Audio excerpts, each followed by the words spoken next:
bem-vindos a mais um episódio, então, do nosso podcast, o InfinityCast, aqui no Conversa com Especialista. E hoje, no nosso segundo episódio, falaremos sobre holding, um assunto muito debatido no cenário da atualidade, inclusive muito se fala, né?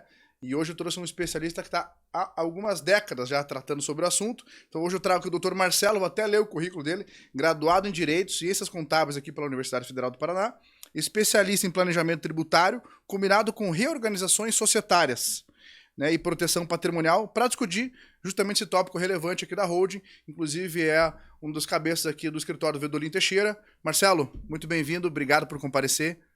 Obrigado, Ricardo. É uma satisfação estar aqui com você para tratar desse assunto hoje. É algo palpitante, que tem muitos detalhes e que, de uma certa forma, há alguns equívocos que se trata sobre holding dentro do mercado. E, dentro do possível, vamos passar aqui para a nossa audiência, né, para os telespectadores, ouvintes, algumas informações que entendemos úteis para esse assunto. Então começaremos aqui com a pergunta, né, mais fundamental. Marcelo, não tem como não começar por ela. O começo começa pelo início, lógico. Inclusive. O que é uma holding e quais são os benefícios de ter hoje uma holding? Antes de entrar diretamente no assunto da holding, até para... Você já comentou que eu sou advogado e sou contador. Eu atuo na área tributária há mais de 20 anos e dentro da área societária e planejamento tributário societário há pelo menos 12 anos. Então, é um pouco de experiência dentro do mercado para que a gente possa tratar desse assunto de uma maneira bem tranquila e poder transmitir essas informações, esse conhecimento. Tá? A holding, muitas vezes é uma palavra em inglês, então aí às vezes gera uma dúvida. O que é uma holding? É até mais bonitinho, né? Uma holding nada mais é do que uma pessoa jurídica, ponto. É uma estrutura empresarial que está baseada num contrato social ou num estatuto social, se for uma empresa limitada ou uma sociedade por ações, com registro na junta comercial. Tá? A partir desse registro, alvará, CNPJ, etc. e tal, ou seja, holding nada mais é do que uma pessoa jurídica. É uma empresa de fato, né? Exatamente. Literalmente. É uma empresa. Basicamente é isso. Tá? E aí, dentro dessa ideia do que, para que criar uma holding? Por que abrir uma pessoa jurídica? Quando a gente tira a ideia de holding e fala de pessoa jurídica, com certeza todo mundo sabe. Para que você precisa de uma pessoa jurídica? Normalmente porque você tem um negócio, você vai empreender em determinado ramo e, para não fazer direto na pessoa física, porque muitas vezes não é vantajoso mesmo, você tem uma pessoa jurídica. Meu exemplo, sou advogado, sou contador, poderia atuar simplesmente na pessoa física, mas não compensa. É mais barato tributariamente trabalhar na pessoa jurídica. Quando a gente passa para a ideia de holding, por que holding? Holding, basicamente, tem a função de você ter participação em uma outra empresa. Essa é a função principal de uma holding. Uma empresa que gere participações. Tá? Você pode ter uma empresa ou um grupo de empresas debaixo de uma holding. Então, de um modo geral, a ideia da holding é que você, pessoa física, não esteja diretamente vinculado como sócio da pessoa jurídica tua, seja uma operacional, indústria, comércio, não importa qual é a tua atividade, seja uma empresa patrimonial, para gerir patrimônio. Então, a ideia é basicamente essa. Legal. E como que uma holding hoje ela pode proteger esses ativos dessa pessoa? Veja, vamos pensar de uma maneira bem objetiva. A holding, por si só, e às vezes a gente escuta o pessoal falar em blindagem patrimonial, com todo o respeito, não existe blindagem patrimonial. A holding serve para que o empresário, o dono de um patrimônio, ele possa organizar a sua atividade de uma maneira em que ele possa melhor gerir enquanto vivo e já pensar eventualmente numa sucessão em vida. Então, a ideia da holding, ela passa por esse ponto. Tá? Como é que ela poderia proteger o patrimônio? Duas maneiras.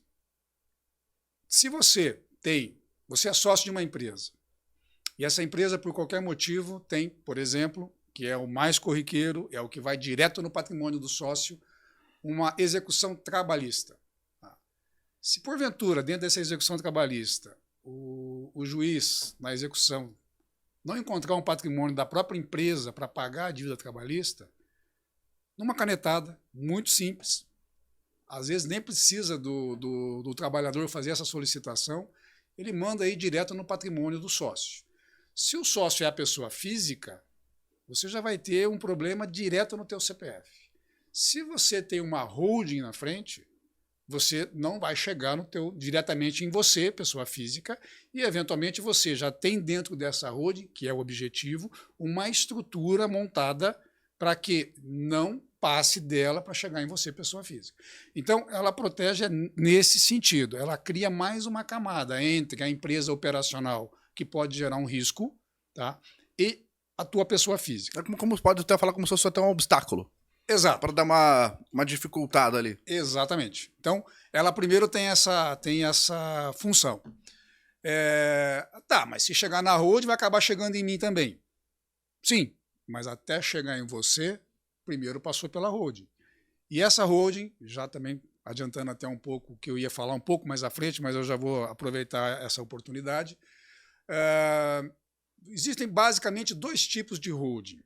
Quando a gente pensa nessa questão empresarial. Existem holdings que têm natureza de participação, que é a holding típica. Existem holdings que são patrimoniais. Tá? Numa situação como essa, você tendo, logicamente, cada um dentro do limite do seu patrimônio e que justifique-se ter uma estrutura desse tamanho. Tá? Mas qual é a recomendação? Se você tem uma estrutura patrimonial em que você tem empresas e tem patrimônio imobiliário, por exemplo, as 2 coisas ao mesmo tempo dentro do teu patrimônio, você nunca vai ter uma holding só. Você vai ter que ter 2. Uma holding para estar em cima das suas empresas e uma holding para estar em cima do teu patrimônio. Para quê? Para que não haja o contato de uma estrutura de patrimonial, que é aquilo que se deseja proteger para os herdeiros, para os filhos, para os netos, daquilo que é risco, que é a empresa. A empresa nos gera receita, nos gera dinheiro, nos gera lucro, nos gera dividendos. Mas, para isso, a gente está correndo risco. O empresário no Brasil hoje é uma pessoa que tem coragem, porque empreender no Brasil não é para amador. Né? Tem muitas arestas. E você acredita que esse é o primeiro erro na formalização de uma holding? Dele misturar e não fazer 2? Eu não vou dizer que seja o primeiro erro, como eu comentei inicialmente, depende muito do tamanho do patrimônio. Né? Se é um patrimônio, vamos dizer assim, considerável, e eu não vou botar valores aqui do que seria um patrimônio considerável, cada empresário tem noção daquilo que para ele é considerável e vai entender o custo-benefício de se ter 2 holdings. Vamos lá, 2 holdings significa 2 pessoas jurídicas, significa 2 contabilidades a mais. Então isso tem um custo para manutenção. Se esse custo de manutenção for, dentro do contexto geral, importante e necessário para ele ter tranquilidade com o patrimônio dele, ele vai ter as 2 e não misturar uma coisa com a outra. Tá? Outro ponto que eu já vou antecipar. Não adianta nada ter 2 holdings e acima das 2 holdings está o CPF do empresário ou do proprietário.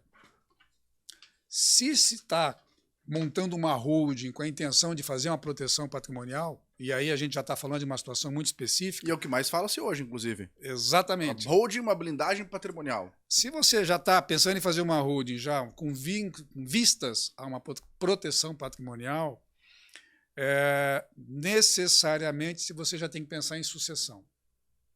E para pensar em sucessão significa algo do gênero: vou criar a holding e vou transferir a propriedade das cotas e ou ações da holding para quem eu quero transferir, para os meus herdeiros ou para quem eu desejar transferir.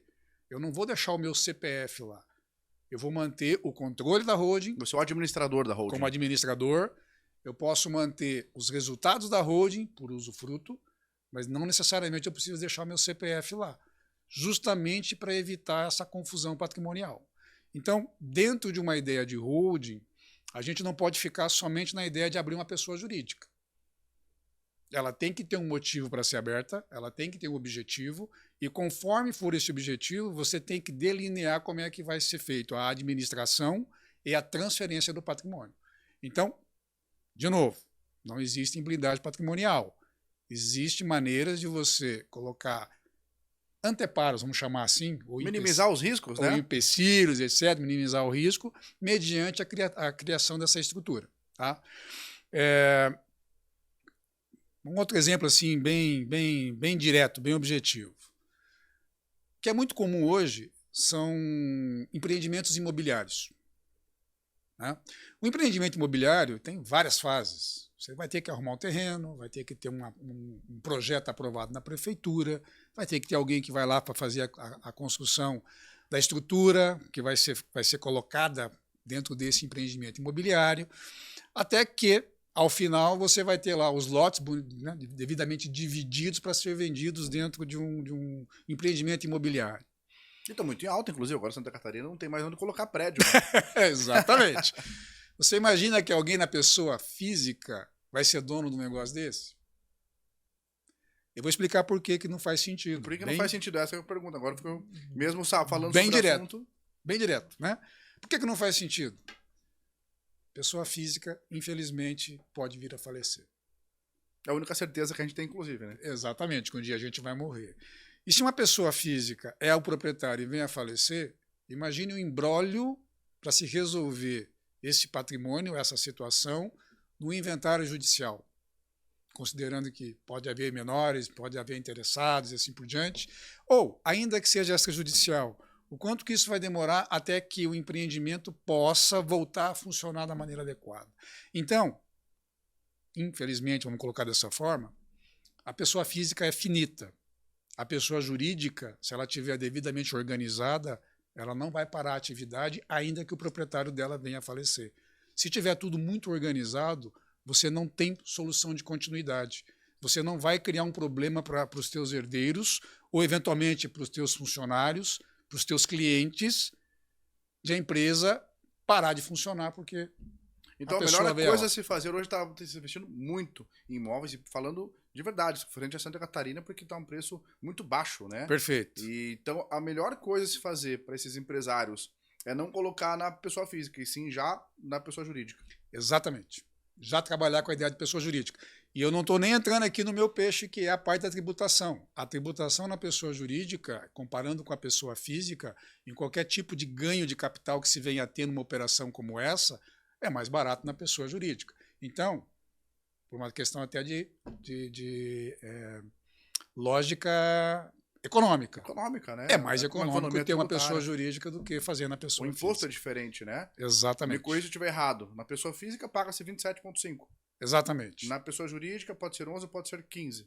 Chegando no máximo em 19%, conforme for a empresa. Parece pouco, mas tratando de um patrimônio um pouco bastante elevado, pode ser bastante coisa. Se ele investir esse dinheiro, inclusive, essa diferençazinha, ele vai ficar mais milionário ainda. Muito provavelmente, muito provavelmente.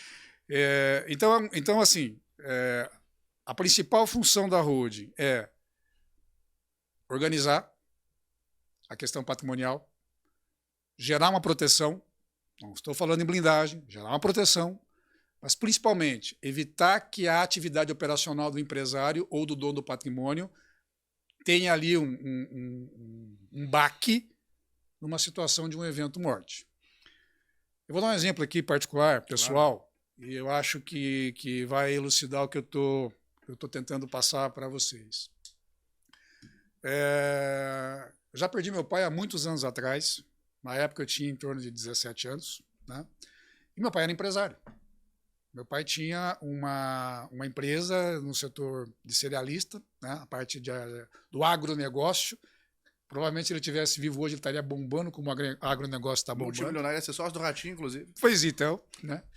E, no entanto, o meu pai estava muito bem de saúde num dia, no dia seguinte sofreu um acidente, dali 2 dias, infelizmente,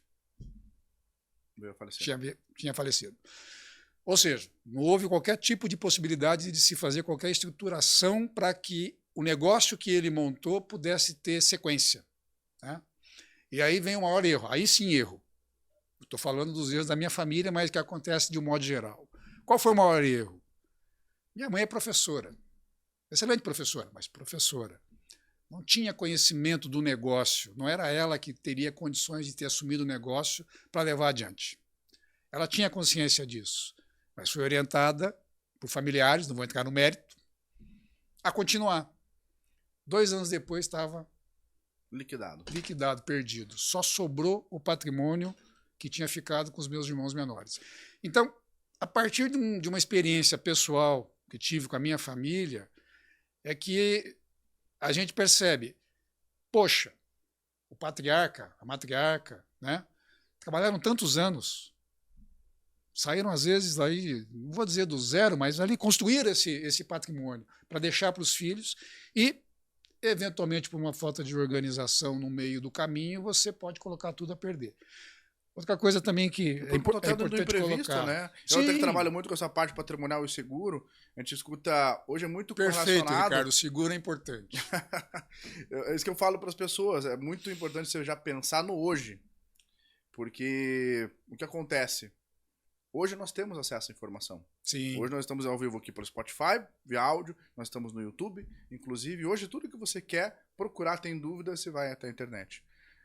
E mesmo nos dias de hoje, pessoas não buscam essas informações. Ou ficam muito até fixas, né? Engessadas. E isso há 30 anos atrás era uma outra realidade. Exatamente. A gente não tinha acesso à informação como nós temos hoje. Mas, vamos lá. Agora eu vou colocar outro ponto que é super importante.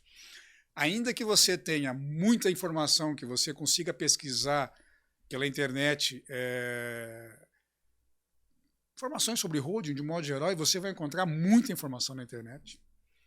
Não existe, Ricardo, não existe solução pronta. Cada caso é um caso. Então, quando a gente pensa numa holding, como já falamos, é uma pessoa jurídica. Por ser uma pessoa jurídica, ela tem a estrutura amarrada dentro de uma junta comercial. Contrato social, estatuto social, não importa. Mas você pode ter dentro de uma holding o que nós chamamos de acordo de cotista ou acordo de acionista, conforme for uma empresa limitada ou uma sociedade por ações.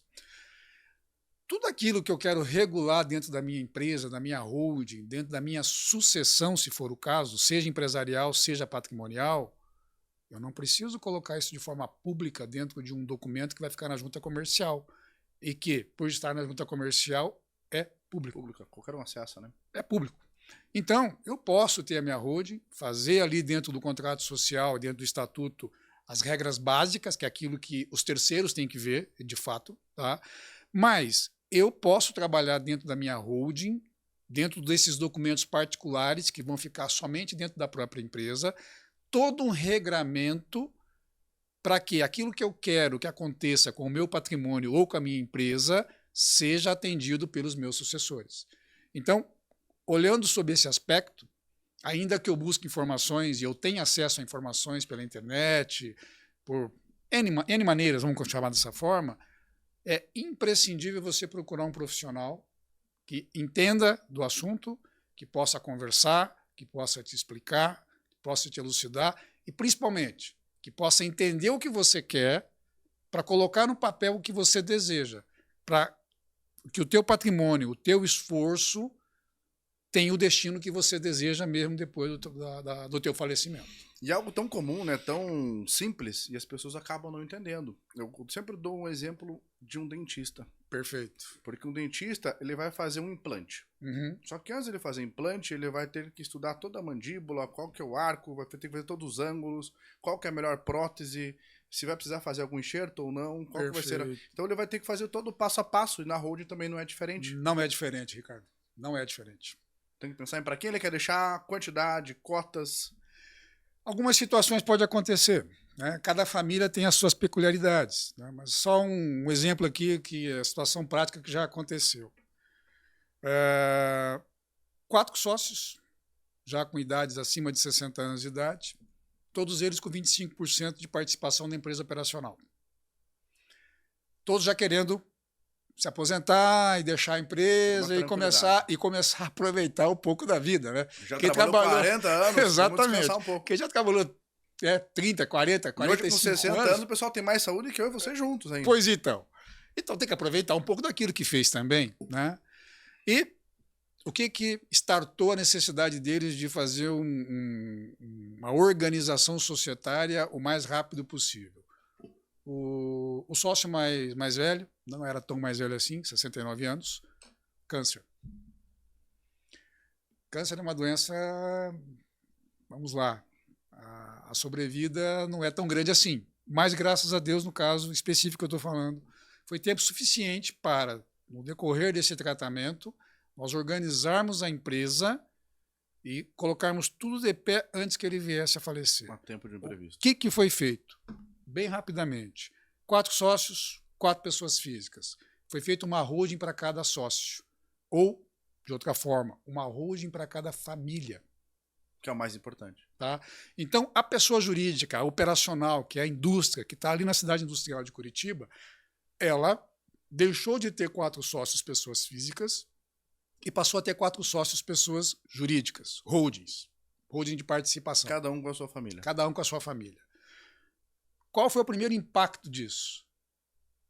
Havia ali aquela preocupação de que esse que estava doente poderia falecer a qualquer momento. E veio a falecer, de fato, um pouco mais à frente. Mas quando ele faleceu, já estava organizado. A sucessão dele já estava organizada na holding dele. Não interferiu em momento algum na parte operacional dentro da empresa. Na administração, no dia a dia, a empresa continuou funcionando normalmente. E o principal, continuou gerando resultado que subiu para a holding dessa pessoa que veio a falecer e chegou na família dele. Então, a falta dele não tirou o rendimento da família. E isso fez toda a diferença. Então, esse é o primeiro ponto. Segundo ponto. Tá, mas aí sai as pessoas físicas e fica por isso mesmo? Não. Tudo tem que ser organizado. Por isso que eu falo que cada caso é um caso. Tá? Individualmente, cada um deles escolheu um representante para fazer parte de um conselho dentro da empresa. Poderia ser um conselho de administração, mas não foi o que foi decidido no caso concreto, foi um conselho de famílias. Então, não tinha o poder de tomar decisões no dia a dia da empresa, mas tinha o poder de dar a direção geral do que eles queriam para a empresa. E, logicamente, acompanhar o que o gestor estava fazendo na empresa. Legal. Então, assim, o que é interessante? As famílias não deixaram de receber os valores dos resultados da empresa, então todas as famílias ficaram amparadas sob o ponto de vista financeiro, tá? A estrutura operacional ficou organizada e funcionando em qualquer situação. E o principal, o sócio que veio a falecer, vamos olhar pelo lado, descansou. Mas os outros 3 estão curtindo a aposentadoria. E isso fez toda a diferença. E financeiramente, né? Não tem um abalo, não tem o ITCMD, vai pagar apenas só sobre aquela cota, não acaba tendo algum imprevisto no meio. E o mais importante, Ricardo, que às vezes os pais sabem disso. Os pais sabem disso. Você tem lá 2 filhos, 3 filhos, 1 filho, não importa. Um filho é mais complicado porque deixa não ter opção. Mas vai lá, você tem 2 ou tem 3 filhos. Tá? Você sabe qual é o filho que tem aptidão para te substituir na empresa. Ou você sabe você pode ter a convicção de, eu tenho 3 filhos, nenhum serve para me substituir na empresa. Então, você já se prepara para essa situação. Você não vai deixar teus filhos desamparados. Inclusive pensando neles, né? Exatamente. Se tem um que tem capacidade de tocar a empresa, prepare ele para ser o teu sucessor. Ele tem que estar na empresa, ele tem que estar no dia a dia e tem que montar-se uma estrutura para que ele seja a pessoa a assumir a empresa depois na falta desse empresário. Agora, os irmãos vão ficar desamparados? Não. Já monta a estrutura de uma forma tal que, usando a holding, o dinheiro vai subir para a holding e todos os irmãos vão ter participação nos resultados da empresa. E esse que está ali trabalhando no dia a dia vai ganhar um prolabore, vai ter o adicional dele, não tem problema. E se não houver nenhum que seja capaz de continuar com a empresa, vai ter um profissional de mercado para cuidar. E a família só vai receber o resultado. Então, de um jeito ou de outro, a holding permite essa organização. E muitas das vezes esse profissional externo até cuida até de uma maneira melhor, porque não coloca a família e empresa junto, né? Exatamente. E através do conselho eles conseguem justamente moldar. Exatamente. E outra coisa importante que também a gente tem que considerar, da mesma forma que eu falei que pode ter o filho, a filha, não vamos ficar aqui brigando com gênero, né? Que tem a capacidade para gerir a empresa, você pode ter aquele que é especial, que vai precisar de amparo a vida inteira.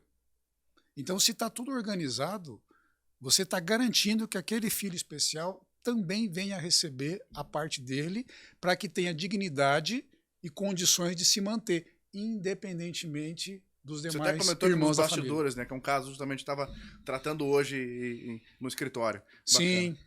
E quando a gente fala justamente da holding, quais são os valores de impostos até frente à parte de integralização, as pessoas Perfeito. têm muita dúvida. O que tem de imposto, integralização, o que paga-se para formar uma holding?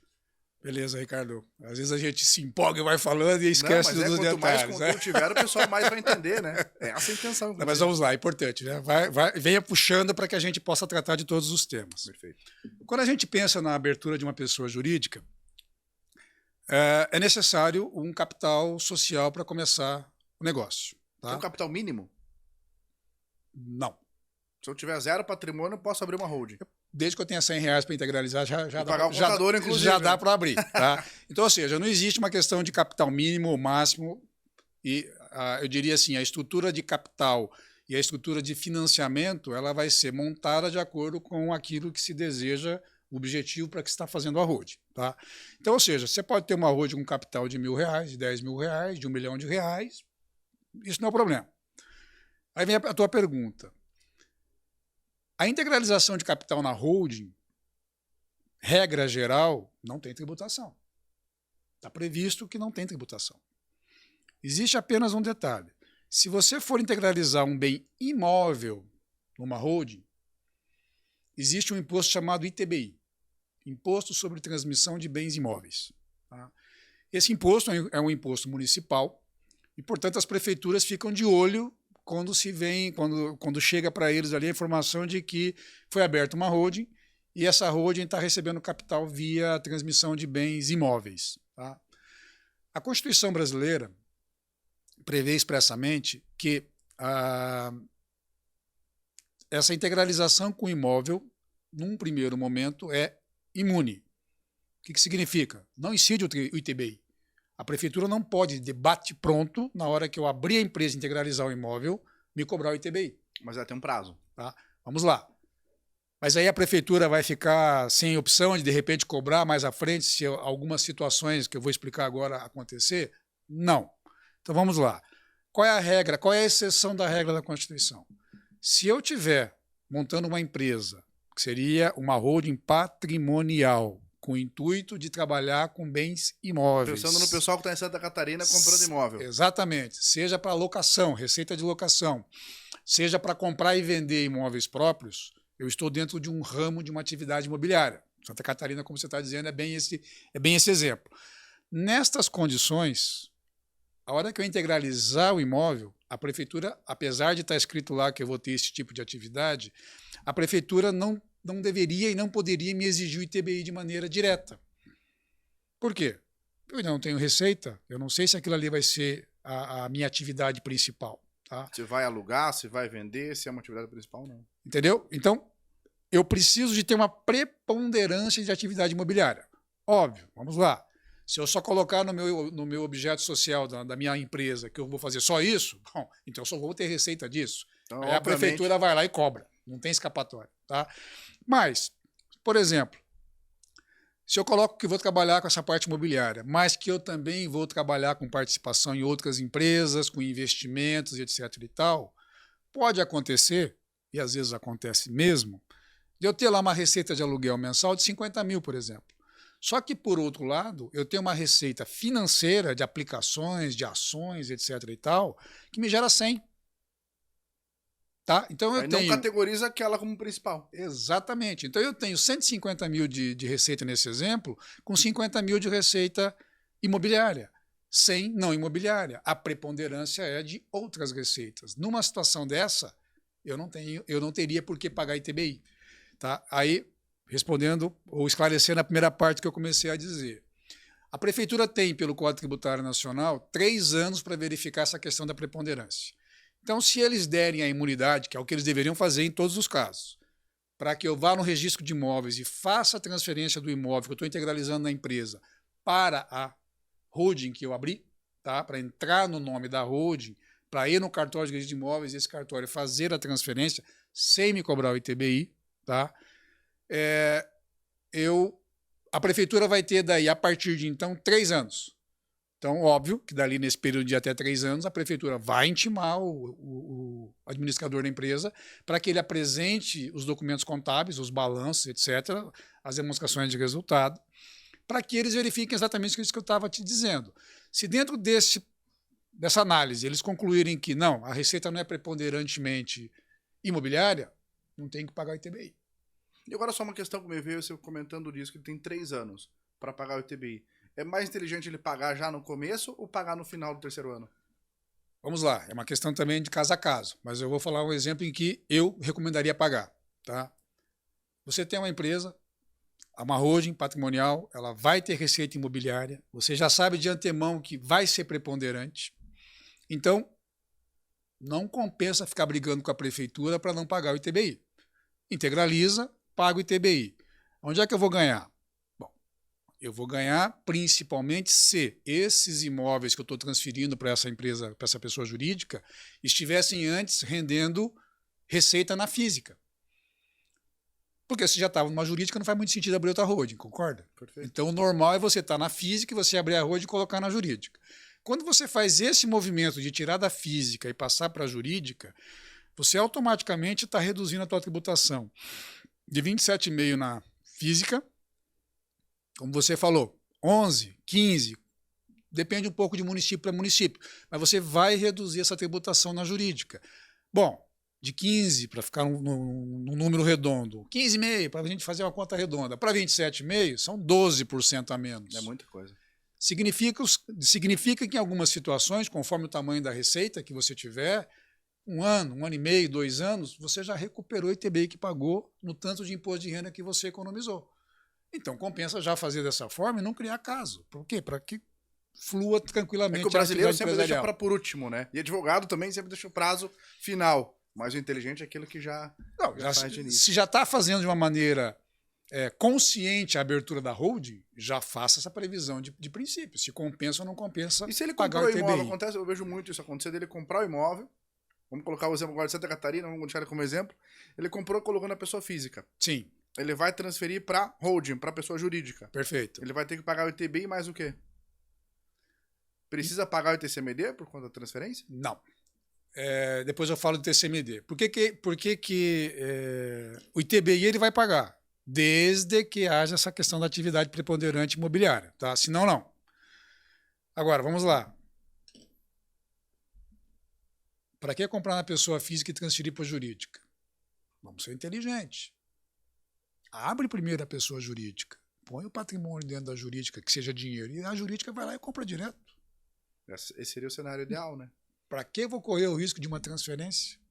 Então, assim, são coisas que, conforme for a necessidade do empresário, do dono do patrimônio, é mais inteligente fazer o movimento antes.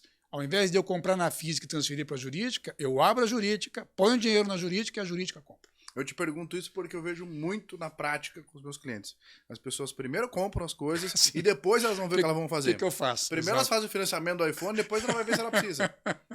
Então eu vejo muito, o pessoal primeiro compra 2, 3 apartamentos, que eles estão na planta, e quando dá o 2º, 3º ano que esse apartamento vem, poxa, seria legal fazer uma holding. Só que ele já comprou. Aí, conforme for, vai acabar tendo que pagar o ITBI. Deixa eu voltar para o ITCMD, porque isso aí é uma situação um pouquinho diferente, mas é importante. O ITCMD é um tributo estadual, ITBI municipal, ITCMD estadual. É imposto sobre transmissão causa-mortes, então o CM ali é causa-mortes decorrente de inventário, tá? Ou, eu falando em inventário pensando no judicial, mas poderia também ser um inventário, ser um inventário extrajudicial que hoje é possível ser feito. Mas não importa, decorrente do inventário, da transferência por causa-mortes, alguém morreu e deixou o patrimônio, ou doação. E aí entra uma outra parte interessante que se usa muito holding, que é justamente a questão sucessória, como a gente já havia falado lá no começo. Se eu quero... Porque você vai doar, não pode ter lucro, tem muita coisa para se falar, né? Se eu quero colocar o patrimônio numa holding para antecipar minha sucessão em vida e passar, não os imóveis, mas a holding para os meus filhos, quando eu fizer essa doação para os meus filhos, é uma doação. Então, automaticamente vai ter o ITCMD. Então, são situações um pouco diferentes. Usualmente, a gente fala incide ITBI e ITCMD. Bom, significa duas coisas. Primeiro, que eu coloquei um imóvel na pessoa jurídica. Então, por conta da transferência do imóvel, eventualmente eu vou ter que pagar o ITBI. Tá? E Se eu tenho a intenção de ato contínuo, a abertura da holding e a colocação do patrimônio, já passar para os meus herdeiros, para os meus filhos, ou para quem eu desejar transferir, eu estou fazendo uma doação. Então é um segundo ato, é um segundo fato gerador tributário, que daí gera esse imposto ITCMD, que é de competência dos estados. Então, só para colocar, a gente sempre fala muito dos dois impostos vinculados com o holding, mas são dois momentos diferentes. No mundo jurídico fala muito disso, né? Do fato gerador. Isso. São dois momentos diferentes. Uma coisa é a transmissão imobiliária, a outra coisa é a doação de participação para os filhos, para o herdeiro, para quem for o caso de fazer a transferência. Então, lógico, vamos lá. Se está se organizando o patrimônio, se está organizando a sucessão, de fato, Ricardo, tem que se pensar nos dois impostos. Esses dois custos vão incidir nessa operação. Mas, vamos lá. Eu até ia te perguntar, né? Como que a holding pode facilitar a gestão? Né? Porque ela separa, não separa, fica junto, fica separado, doa, não doa, paga. Inclusive, o cara que você depois entra em contato com o doutor Marcelo aqui, porque tem muita coisa a conversar. É mais fácil tu tomar uns 10 cafés em 10 dias de conversa para ver qual que é o melhor caminho, né? Exatamente. É muita coisa de fato. É como eu disse, cada caso é um caso, existem os casos concretos, existem os detalhes de cada família, principalmente.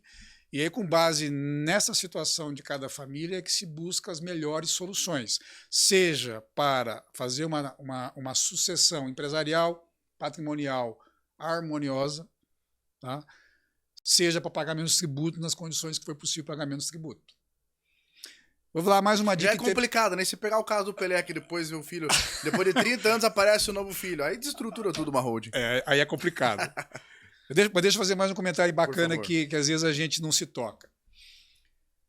Muitas vezes o empresário, o dono de patrimônio, a pessoa que tem condições de comprar e vender e assim por diante, ele faz a holding, ele faz o planejamento, mas ele não morreu. Ele continua vivo, continua trabalhando eventualmente, ou continua gerando receita. Tá? E aí vem uma coisa que me parece básica e às vezes as pessoas não se tocam. Se eu já tenho uma holding, se ela já está no ramo imobiliário, se surgiu uma oportunidade em Santa Catarina de comprar algum imóvel, para que eu vou comprar na pessoa física, se eu já tenho uma holding para comprar? Não tem lógica, né? Mas fazem. Tá? O que significa isso? Se a holding já existe, se ela já está organizada, se ela já está até em nome dos filhos, por exemplo, para que eu vou comprar no meu nome alguma coisa para depois eu ter que fazer tudo de novo? Compra direto na holding. Isso que você comprar direto na holding que já está feita, não vai ter mais imposto nenhum. É o imposto normal, eventualmente, numa aquisição de imóvel via ITBI. Ok, isso aí você vai pagar de qualquer forma, se você comprar na física ou na jurídica. Mas morreu por aí. Né? E se o teu planejamento sucessório já está feito em cima da holding, automaticamente você já está comprando, já está sendo distribuído como você queria. Então, assim, vamos lá, que é um outro ponto que eu não cheguei a falar, mas com certeza faz toda a diferença. O inventário significa que a pessoa faleceu, deixou o patrimônio e não deixou o que ela queria que fizesse na sequência. Porque se ela tiver um testamento, o testamento vai ser aberto primeiro, antes de que se faça o inventário daquilo que não ficar testado. Mas se foi feito o inventário, significa que não foi planejado com antecedência. Problema básico, Ricardo. Você acha que os herdeiros vão ter dinheiro para pagar os impostos do inventário? Vão ter que vender o patrimônio. Vai ter que liquidar. E isso se não tiver mais um inventário que já está então assim, mais comum, né? O que eu estou querendo dizer? Lógico que não vai vender todo o patrimônio, mas vai ter que vender alguma coisa do patrimônio para pagar os impostos do inventário. Se tudo já tivesse sido planejado com antecedência, todo esse tributo, essa situação que eventualmente pudesse incidir, já teria sido resolvido com antecedência. A transmissão do patrimônio ia ser feita de maneira tranquila, não ia incomodar ninguém. A única coisa que não tem muita escapatória, que daí acaba indo para o inventário mesmo, é dinheiro em banco. Mas vamos lá, dinheiro é fácil de dividir, não tem discussão. Né? Segue ali o que está previsto na legislação e está tudo certo. Se tem dinheiro, não quer deixar tudo ou dividido de maneira proporcional para A, B ou C, quiser fazer diferente, deixa um testamento. Então, ou seja, o mais inteligente é deixar organizada a sucessão previamente, usando a holding, que é extremamente eficaz, tá? E já deixando organizado, como eu falei do testamento, A questão do seguro, que nós já conversamos sobre isso em outras oportunidades, que se existe um seguro, esses custos que os herdeiros teriam já pode estar amparado dentro daquele valor que vai receber de seguro. Então, ou seja, a pessoa pensou em tudo. Ela realmente pensou nos filhos. Puxa, eu não quero deixar problema para os meus filhos. Ele não quer nunca utilizar, mas o dia que necessitar usar, aquela caixinha lá está organizada. Né? Exatamente, exatamente. Então, assim, isso mostra inteligência, mostra, eu diria assim, extrema consideração pelos próprios filhos, eventualmente pelos netos, pela família. E pela ordem natural, sempre o pai vinha falecer antes do filho. Sim, né? É a lógica. É a lógica, só que o inverso também acontece. Infelizmente. De um filho vir a falecer, seja lá por qualquer que seja o motivo, né? Seja trágico, seja por doença, qualquer tipo de imprevisto, esse filho também vem a falecer antes. E a holding ajuda muito nisso. O que você pode falar sobre esse inverso? Veja, essa é uma situação interessante que, sem citar exemplo, porque às vezes o exemplo pode ser meio chocante, mas vamos falar de forma mais genérica. Se você tem uma holding e fez a transferência do patrimônio para os filhos através de doação, você pode prever no contrato de doação uma cláusula de reversibilidade. A palavra é essa. Tem as outras possibilidades lá, incomunicabilidade, impermeabilidade, etc. E tal, mas nesse caso particular que você perguntou, reversibilidade. O pessoal conhece muito no jargão, no popular, como cláusula de reversão. Exatamente. Para que isso? Você doou o patrimônio para o filho, mas o filho veio a falecer antes de você. Ao invés desse patrimônio que foi para ele doado já ir para os herdeiros do filho, ele volta para você, que é o dono do patrimônio original. Qual é a vantagem disso? A partir do momento que voltou para o seu patrimônio original, que é a pessoa que fez esse patrimônio antes, ele doa para quem quiser. Quem quiser quem? Os netos, normalmente. Né? Ele pode voltar a dispor de uma maneira que seja de acordo com a sua própria vontade, afinal de contas foi ele que fez o patrimônio. Eu acho bacana comentar até, não querendo interrompê-lo, mas se não tiver essa cláusula, existe a bitributação. Ou não existe a bitributação? Eu diria assim, não que exista uma bitributação, tá, Ricardo? O que vai acontecer é que o patrimônio ele vai seguir o curso normal. Se o filho morreu antes e tem um filho do filho, que seria o neto, o herdeiro necessário desse patrimônio da pessoa que veio a falecer é o próprio filho. Não volta para o pai e para a mãe. O nosso Código Civil andou modificando um pouquinho. Hoje, o cônjuge é herdeiro junto com os filhos em algumas situações. Por exemplo, quando você tem um casamento com separação total de bens. Então veja só... Que é uma das formas até de estruturar a holding. Já mexendo no regime, inclusive. Veja só como são as coisas. Faz-se um casamento com separação total de bens justamente para evitar a comunicação de patrimônio. Cada um tem o seu. Só que o cônjuge que falecer, se ele tem um filho, 2 filhos, não importa quantos, o cônjuge vai receber junto como se um filho fosse. Tem 2 filhos? Divide por 3. Tem um filho? Divide por 2. Então o cônjuge passa a ser herdeiro. Aí você fica pensando o seguinte, poxa, mas a ideia é que houvesse uma separação de patrimônio, agora vai receber o patrimônio do meu filho, que eu passei para ele? Vai. Então, assim, vamos lá. Isso é importante. Faz parte dentro do raciocínio. Né? O regime de casamento, não importa qual regime que vai ser escolhido pelo casal, tá? O regime de casamento ele é válido e ele funciona perfeitamente entre vivos. Se um dos cônjuges vier a falecer, pode mudar tudo, justamente porque houve uma modificação na questão da sucessão hereditária no Código Civil. Então tem que se discutir muito antes, né? Então, seja um acordo pré-nupcial. Exatamente. As pessoas, é muito delicado falar sobre isso, até com relação às mulheres. Claro, não só falando sobre as mulheres, homem também. Mas é que se a gente vai casar, a gente tem que pensar junto. Mas às vezes não é só no pensar junto, não é só pensar no amor, né? É pensar justamente em todo o patrimônio. Não tá falando de R$2. Exatamente. Tá falando, às vezes, de um patrimônio de 150 milhões. Então, assim, dentro desse raciocínio, dentro dessa ideia, o que eu posso colocar como... Um caso até que eu não querendo interromper, desculpa me ver, é o Gugu, recentemente. Bom exemplo. Quanto que ele tinha de patrimônio? Não tinha só 150 milhões. 150 milhões é só uma casa, né? Tinha mais. Mas é um exemplo de que não estava resolvida a questão patrimonial para a ausência dele. Poderia ter sido organizado com antecedência. Ele poderia ter deixado o que ele queria deixar para quem dê direito enquanto em vida. Agora, até abrindo aspas, você acredita que ele tenha feito isso até por medo de que ele viesse a ter uma... Me fugiu a palavra agora? É a união estável com a esposa? Com a querida amiga dele, que a gente não sabe até hoje. Será que foi por medo dele? Ele não quis mexer na caixinha ali? Talvez. Não dá problema? Talvez. Você tocou num outro ponto importante, que antigamente a vida conjugal estava fixada num papel, que era lá a certidão de casamento. Né?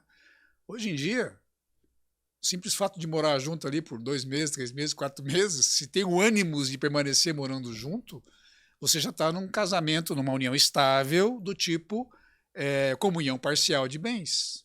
Tudo aquilo que se fizer dali para frente é dos dois. Comprou um cachorrinho e tá lascado. Inclusive, se um dos cônjuges receber uma doação enquanto em união estável e não houver a previsão no contrato de doação que não existe comunicabilidade, o companheiro ou a companheira vai ter direito à metade. Tem uma outra cláusula que compromete ou ajuda muito, né? Por isso, tem 2 cláusulas na minha vida que eu aprendi que a gente não pode, tem que conhecer. A cláusula de incomunicabilidade e a cláusula de reversão. Perfeitamente. Feito isso, você já se torna um ser humano melhor. Você já corre menos risco, vamos dizer dessa forma. Né? Já corre um pouco menos de risco. Mas assim, já puxando a sardinha para o lado dos consultores, tem que conversar com um profissional habilitado que tenha condições de chegar e orientar e fazer o melhor contrato possível dentro daquilo que se deseja para o futuro. Legal. Eu até queria que você comentasse, a gente comentou anteriormente sobre o conselho, né? Queria que você falasse rapidamente para o pessoal entender como que funciona um conselho dentro de uma holding. Quem que pode ser parte do conselho? Como que esse conselho funciona? O que seria legal você alertar o nosso público? Bom, voltando lá no princípio, quando a gente fala de uma holding, nós estamos falando de uma pessoa jurídica. Se é uma pessoa jurídica, quem pode indicar membros para um conselho, ou se vai ou não vai ter um conselho, é o próprio contrato social. Então, a primeira coisa, se a ideia é ter um conselho, seja um conselho de administração, seja um conselho de família, tá? Ele tem que estar previsto no contrato social, que a empresa pode instituir um conselho. A partir dessa previsão no contrato social ou no estatuto, as regras para se entrar no conselho, elas podem ser feitas de maneira interna, documento interno, para que isso não fique público, ok? Não existe um padrão, ela faz como ela bem entender. Não. Quando a gente pensa num conselho de administração, você está numa situação em que você está dividindo responsabilidade com o administrador. Normalmente, quando você tem um conselho de administração, você diminui a alçada do administrador. Um exemplo bobo.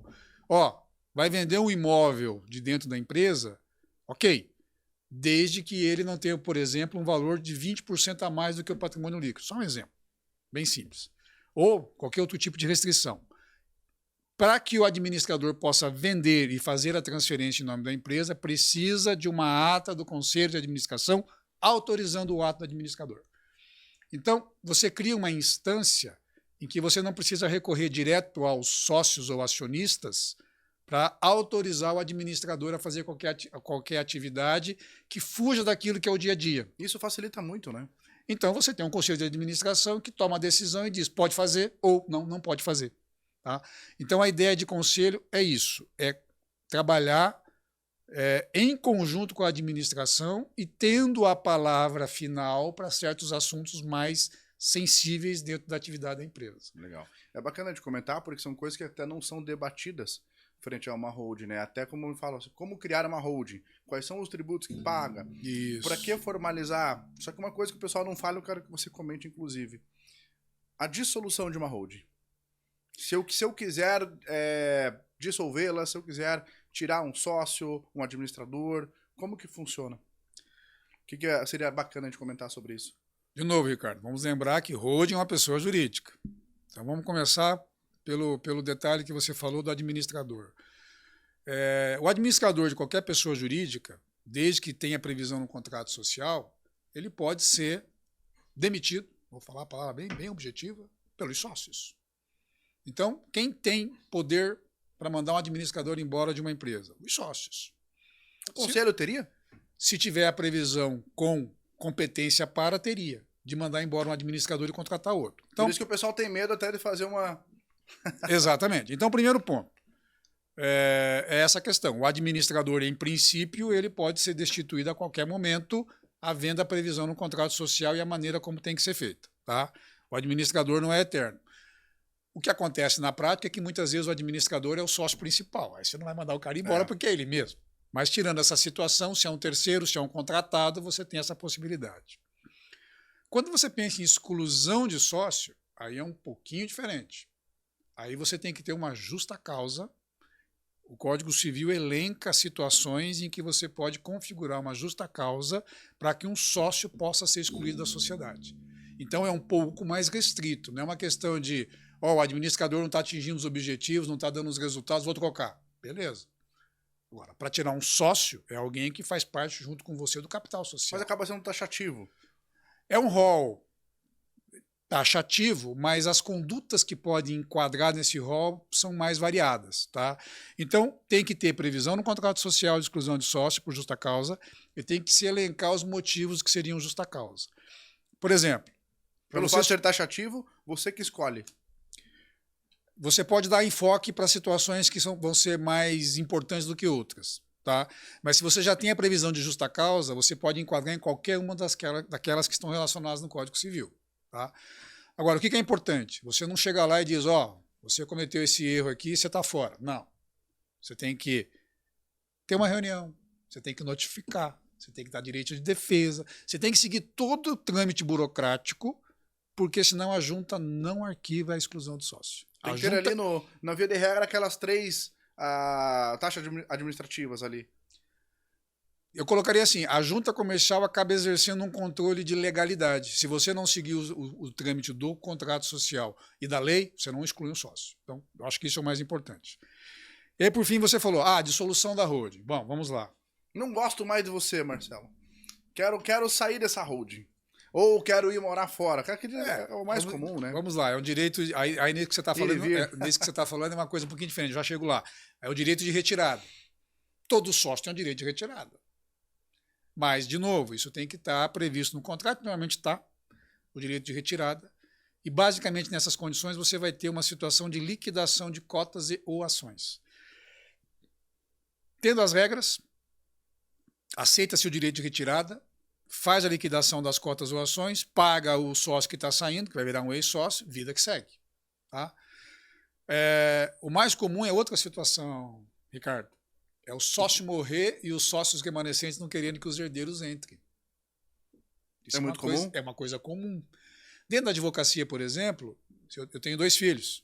Um é contador e a outra está fazendo design. Então, pela profissão deles, nenhum dos dois poderia entrar nas cotas que eu tenho no escritório. Por quê? Porque a OAB exige que tenha que ser advogado. Ok, há situações em que há uma vedação legal. Mas na maioria das empresas comerciais, de administradoras, de patrimônio, não tem essa regra que impeça. Não tem nenhum impeditivo, né? Não tem. Então isso tem que estar previsto no contrato que os sócios remanescentes podem aceitar ou não os herdeiros. Nessas condições, se não aceitar, tem que liquidar as cotas e pagar.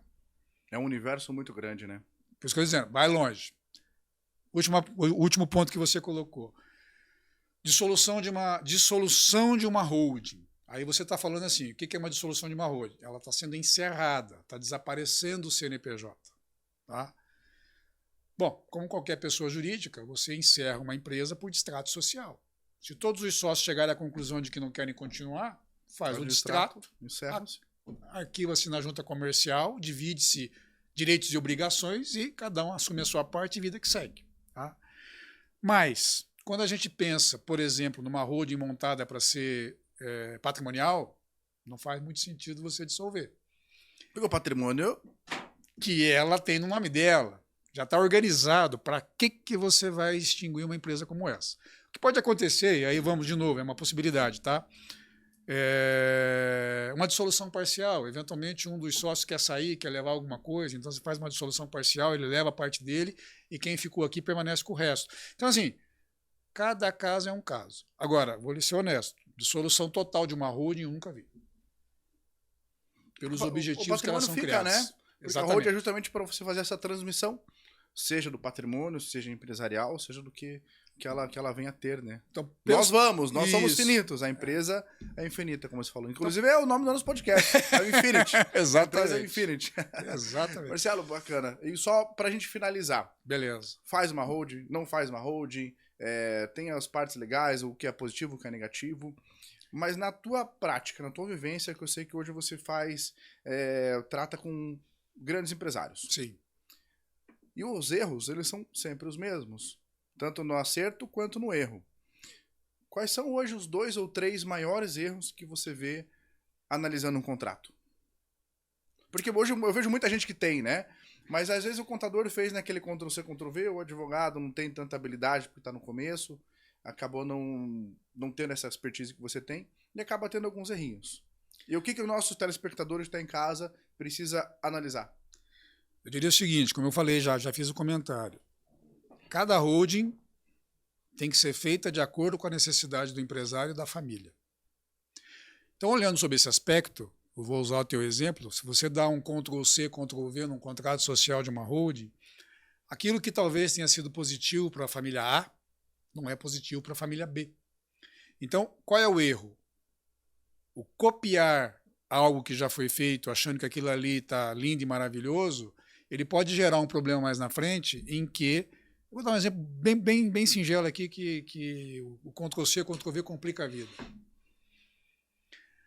Você pode ter uma situação em que uma determinada família, por questões de já haver litigiosidade entre os irmãos, por exemplo, já não se dão bem por qualquer motivo, etc. e tal, você coloque numa criação de uma holding como essa, que a saída de qualquer um dos sócios da empresa, inclusive por falecimento, que pode acontecer, tá? Precisa de uma autorização judicial. Talvez para aquela família que tem uma litigiosidade, faça sentido você ter que ter uma autorização judicial. Se você deixou isso no contrato, e aí depois todo mundo dê acordo, assina o contrato social, todo mundo concordou que o espólio está saindo, e o herdeiro não vai entrar. O próprio herdeiro está concordando que não quer entrar, ele quer receber o dinheiro das cotas lá da holding. Tá? A hora que bater na junta, não, você tem que ter uma autorização judicial. Mas está todo mundo assinando. Está previsto no teu contrato que você tem que ter uma autorização judicial. Você assinou sobre isso, né? Aí você fica naquela, puxa, precisava dessa trava, vamos chamar assim, nesse nosso contrato? Não precisava. Mas o que aconteceu? Alguém fez um Ctrl-C, Ctrl-V. E o maior erro que eu já vi, e tem bastante, infelizmente, é a cláusula de comunicabilidade. E a de reversão tem muito. Acho que na correria o pessoal acaba fazendo, infelizmente, acaba não tendo. Não sei se no Ctrl-C, Ctrl-V deu um espaço a mais ali, apagou, ou foi na maldade. Vejo muito isso acontecer, infelizmente. Aí, assim, volto a dizer, eu diria, o maior erro é não montar uma holding de acordo com aquilo que você quer. De uma maneira feita customizada, feita para você e para a tua família. Né? Exatamente. É um terno sob medida. Não adianta nada eu pegar um terno 52 e querer sair daí bonito para lá. Então, para você não vai servir, para mim vai cair. Então, nem para você nem para mim serviu. Não adianta eu pegar um modelo 52. Nós vamos ter que procurar aquilo que realmente sirva para gente. Falando bem banal, assim, não é uma receita de bolo, né? De forma alguma. Uma dieta que pode ser boa para um, pode ser péssima para o outro. Exatamente. Então é muito específico. Então, quem tiver aqui, tá com esse assunto, chama o Dr. Marcelo. Ele vai com certeza umas 10 reuniões, uns 10 cafés, uns 3 almoços aí para solucionar e entender. E o mais interessante, que a gente até comentou nos bastidores aqui, é a conversa. Perfeito. Não é a forma jurídica, o que é melhor, o que é pior. É a conversa para entender qual é a intenção daquela família ou daquela empresa, né? Ou a família e a empresa. É uma crítica que eu faço aqui aos meus colegas, de modo geral, aos advogados, principalmente. O contador até não vejo fazer isso, mas o advogado é um pouco mais, como eu posso dizer, tem um pouquinho de soberba ali, de achar que sabe tudo e que entende bem das leis e que é ele que interpreta, etc. e tal. E, por vezes, o advogado, às vezes, acha que a melhor coisa a ser feita para aquela família é daquele jeito que ele está fazendo. Porque ele entende. Mas ele não pode desconsiderar o desejo da família, o desejo do dono, do patriarca, da matriarca da família, o desejo que a família tem de lidar com a situação. Então, por vezes, essa soberba ou essa,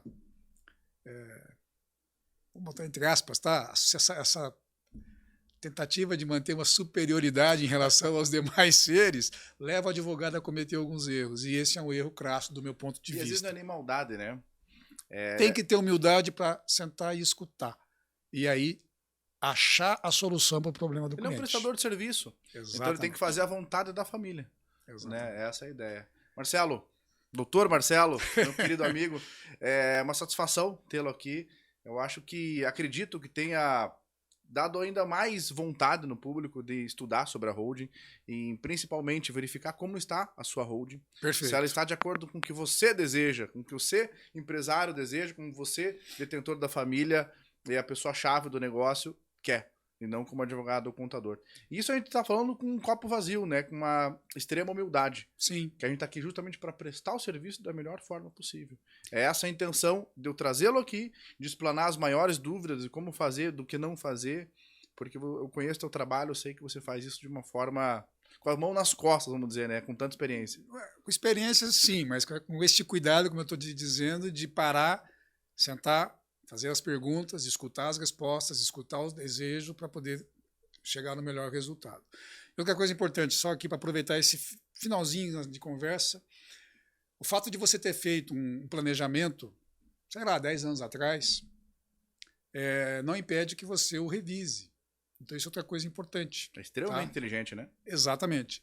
Sem dizer que eu já vi na prática, não vou dizer que isso seja bacana, vai lá, acontece na prática, o empresário ter feito o planejamento com a família original, mas ele é uma pessoa que está viva. Ele pode partir para um outro relacionamento, ter um outro filho, um outro casamento.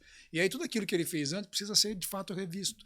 Então, assim, eu quero dizer de outras palavras, que isso aí eu estou falando do homem, pode ser a mulher também, por favor. A dinâmica da vida exige que a gente tenha essa humildade de parar, pensar, rever, corrigir, para que tudo corra bem. Para que continue caminhando, né? Exato. Porque nesses 10 anos, muita coisa mudou. É o que eu estou dizendo. A própria O legislação patrimônio mudou, a legislação Exato. mudou. Aquilo que você previa que era bom para você há 10 anos atrás... Pode não ser mais agora, né? Pode ter mudado. Na época você tinha um filho, hoje tem 15. Né? Então é muito bom. Marcelo, quer deixar um recado final para o pessoal? Como que você pode ajudá-los frente à holding, planejamento sucessório? Qual que é o teu recado para os nossos telespectadores aí? Eu colocaria que a ideia de se utilizar uma holding é uma ideia inteligente, mas com esse cuidado. O ser inteligente também é trabalhar para que seja feito de uma forma tal que atenda os objetivos que cada um deseja. E dentro desse aspecto, aí puxando a sardinha para o lado dos consultores, procure uma pessoa capaz, que tenha especialização dentro dessas questões societárias, mas que também tenha conhecimento tributário e, se não for alguém como eu, que seja contador, que tenha o contador trabalhando junto, porque, como a gente está falando de empresa, a área jurídica, tributária, societária e contábil anda junto. Isso tem que estar sempre amarrado, isso tem que estar sempre andando em conjunto. E, lógico, de preferência com profissionais da confiança. O mundo jurídico não é da contabilidade, a contabilidade não é o jurídico. Exatamente. Nós temos a sorte de ter o Marcelo que tem as duas aí. E na dúvida ainda pega mais um terceiro para fazer o melhor. A gente não é dono da verdade. Perfeito. Senhores, agradeço novamente em mais um programa a vocês. Deixem os comentários aqui abaixo, que as suas maiores dúvidas. Para procurar o Marcelo, eu vou deixar o contato dele. Não tem rede social? Não. Mas eu vou deixar o e-mail dele ali. O telefone eu não vou deixar, me encaminhe e a gente vai conversando. Até a próxima, mais um programa. Obrigado pela audiência. Um abraço. Muito obrigado. Valeu, Ricardo.